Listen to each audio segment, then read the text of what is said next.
कहते हैं कि अगर आपको लोगों के दिलों में जगह बनानी है, भीड़ से अलग एक अपना मुकाम बनाना है, तो आपको कुछ भीड़ से अलग करना भी पड़ेगा।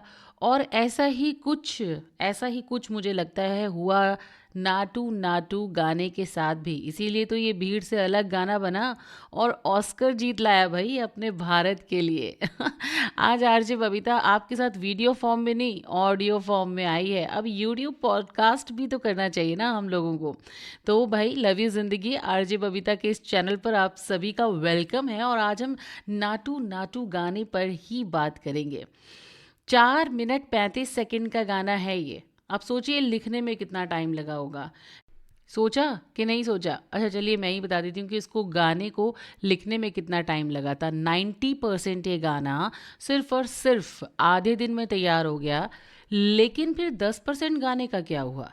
भाई वो 10% गाना जो था ना उसको पूरा करने के लिए पूरे 19 महीने लगे। शायद यही खास बनाता है इस गाने को।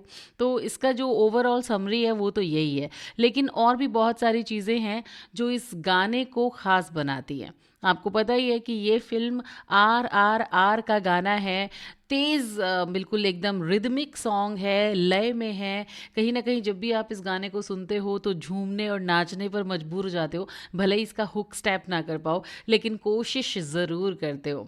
लेकिन जब इस गाने को बनाया गया था ना, तो मुझे लगता है कि इसके लिए बहुत टाइम लगा, थोड़ा आपको धैर्य भी दिखाना पड़ा और डेडिकेशन भी। डेफ़िनेटली धैर्य के साथ डेडिकेशन ज़रूरी है।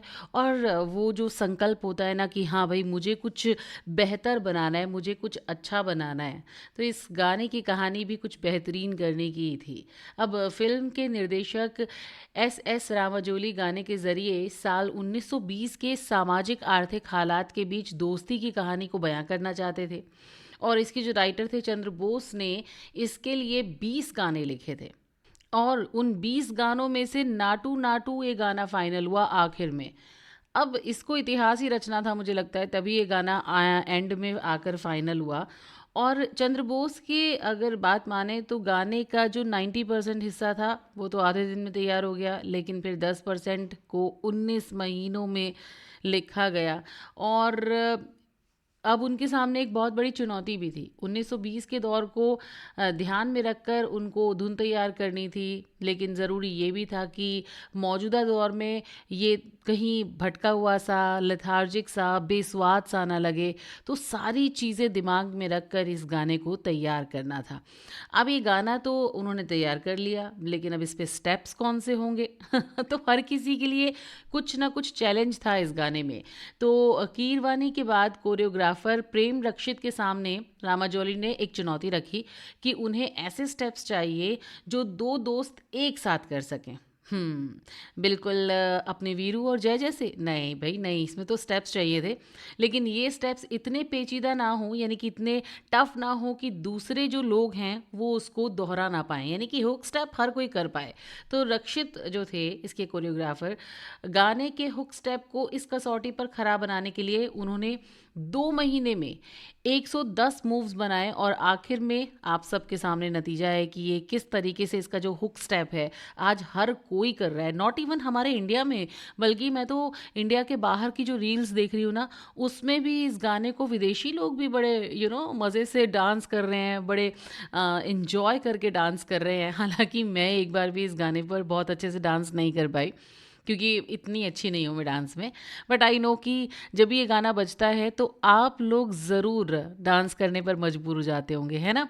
अब फिर शूटिंग की बारी आ गई भाई। ये भी एक अलग ही कहानी थी इस गाने की, और ये भी बड़ी इंटरेस्टिंग सी कहानी है, क्योंकि बात यहीं पर ख़त्म नहीं होगी, अभी तो हम आगे लेकर चलेंगे। तो अब इसको ना फिल्माना था, तो उस टाइम पर रामाजोली के सामने एक और चैलेंज था कि भाई गाने की शूटिंग के लिए उन्हें एक बहुत बड़ी जगह चाहिए थी, बिल्कुल भव्य जैसी। लेकिन जब गाने की शूटिंग होनी थी ना, तो हमारे इंडिया में मॉनसून का दौर चल रहा था, बारिश। हाँ, तो फिर अब क्या करें? अब कैसे तलाश ख़त्म हुई हुई रामा जोली जी की। तो इसी बीच अचानक उन्हें यूक्रेन का राष्ट्रपति भवन दिखा, मारिंस्की पैलेस। और ये हूबहू वैसा ही था जैसा वो सेट बनाने के बारे में सोच रहे थे। तो उन्होंने 2021 में शूटिंग के लिए यूक्रेन वो पहुंचे, और यहाँ करीब 400 जूनियर आर्टिस्ट और 50 बैकग्राउंड डांसर के साथ 1000 लोग थे उनके साथ। 4 मिनट 35 सेकंड के गाने को फिल्माने में उन्हें 20 दिन लगे, और 43 रीटेक्स हुए और लास्ट में 15 मतलब कम से कम भी नहीं तो 15 सवा 15 करोड़ की लागत में ये गाना तैयार हुआ, और इसका रिजल्ट हम सबके सामने है। ये ऑस्कर जिता लाया भाई भारत को, और आज सब इसके हुक स्टेप को कर रहे हैं।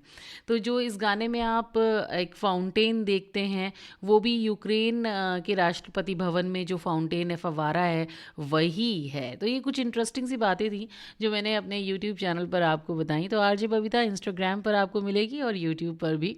फिर एक इंटरेस्टिंग सी बॉलीवुड से जुड़ी हुई कहानी या फिर कुछ और अलग लेकर आऊँगी। यूट्यूब चैनल को अगर अभी तक आपने मेरे सब्सक्राइब नहीं किया है तो मेरी जान सब्सक्राइब तो कर लीजिए, क्योंकि फिर आपको और इंटरेस्टिंग सी बातें मेरे यानी आरजे बीजे के साथ पता चलेंगी।